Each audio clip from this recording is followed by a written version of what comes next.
ज़ेपियो और सीएनबीसी आवाज present crypto की समझ के नए एपिसोड में आपका स्वागत है। 2021 में शिबा इनू सबसे लोकप्रिय क्रिप्टो करेंसी बनी। बिटकॉइन और डॉजकॉइन को छोड़ा पीछे। 2021 शिबा इनू के लिए एक शानदार साल रहा। शिबा इनू 2021 में कॉइन मार्केट कैप पर सबसे लोकप्रिय क्रिप्टो करेंसी रही।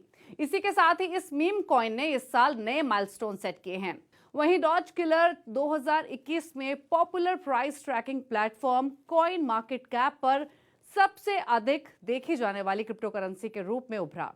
इसने बिटकॉइन, एथेरियम और डॉज कॉइन सहित कई नामी क्रिप्टो एसेट्स को पीछे छोड़ दिया।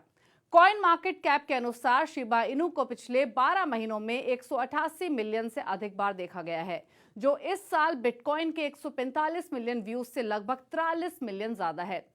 दिलचस्प बात तो यह है कि शिबा इनू सिर्फ 15 महीने पुरानी है, लेकिन फिलहाल मार्केट कैप के हिसाब से ये दुनिया की 13वीं सबसे बड़ी क्रिप्टो करेंसी है। वहीं डॉज कॉइन को 2021 में 107 मिलियन व्यूज के साथ सबसे ज्यादा देखी जाने वाली क्रिप्टो करेंसी में तीसरा स्थान मिला है। इसके बाद कार्डानो को 86 मिलियन और एथेरियम को 81 मिलियन व्यूज मिले हैं। तुर्की में क्रिप्टो करेंसी कानून तैयार, राष्ट्रपति ने की घोषणा। तुर्की के राष्ट्रपति रेसेप तय्यिप एर्दोगान ने घोषणा की है कि देश का क्रिप्टो करेंसी कानून तैयार है और इसे बिना किसी देरी के संसद में प्रस्तुत किया जाएगा। पत्रकारों से हो रही बातचीत के दौरान उन्होंने ये बात कही। इस बीच तुर्की में क्रिप्टो एक्सचेंज की देखरेख करने वाली वित्तीय अपराध जांच बोर्ड ने नियमों की अनदेखी करने पर बिनांस तुर्की पर जुर्माना लगाया है। एर्दोगान की घोषणा के बाद अनादोलू समाचार एजेंसी ने शनिवार को बताया कि बिनांस के तुर्की एक्सचेंज पर 8 मिलियन लीरा यानी लगभग $7,51,314 का जुर्माना लगाया गया है।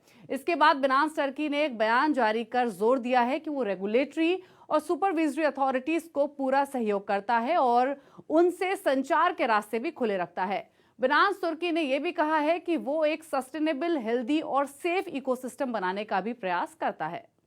डॉजकॉइन फाउंडेशन विटालिक बुटेरिन के साथ मिलकर कम्युनिटी स्टेकिंग करेगा। Popular meme inspired cryptocurrency Dogecoin के विकास के लिए समर्पित non profit organisation Dogecoin foundation Ethereum और विटालिक बुटेरिन के साथ मिलकर कम्युनिटी स्टेकिंग करेगा। इनका उद्देश्य प्रूफ ऑफ स्टेक पर आधारित एक कम्युनिटी स्टेकिंग सिस्टम तैयार करना है। डॉजकॉइन ट्रेल मैप के अनुसार कम्युनिटी स्टेकिंग पीओएस का एक संस्करण है जो वेल्स के साथ ही सभी कम्युनिटी मेंबर्स को डॉजकॉइन इकोसिस्टम में उनकी भागीदारी और योगदान के लिए रिवॉर्ड अर्न करने का मौका देती है। इसके अलावा यूजर्स चैरिटेबल कॉजेस के जरिए कम्युनिटी को योगदान भी कर सकेंगे। इथेरियम गैस फीस पिछले महीने की तुलना में 62% सस्ता हुआ। 9 नवंबर से एथेरियम नेटवर्क पर ट्रांजैक्शन फीस में उस दिन की दर से आधी से अधिक की कटौती की गई है।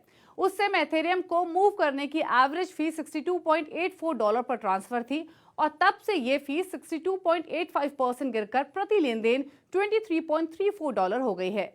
एथेरियम नेटवर्क शुल्क सस्ता होने के अलावा बिटकॉइन नेटवर्क शुल्क भी फिलहाल कम है। ठीक एक महीने पहले एक एथेरियम ऑन चेन को ट्रांसफर करना बहुत ज्यादा महंगा था। 25 दिसंबर को मैट्रिक्स दिखाता है कि एथेरियम नेटवर्क पर खर्च किया गया औसत शुल्क $22.80 या प्रति लेन देन 0.0056 ईथर है। और क्रिप्टो की समझ के इस एपिसोड में आज इतना ही। नेक्स्ट वीक फिर मुलाकात होगी क्रिप्टो से जुड़ी कुछ और खबरों और जानकारियों के साथ। तब तक take care and stay safe.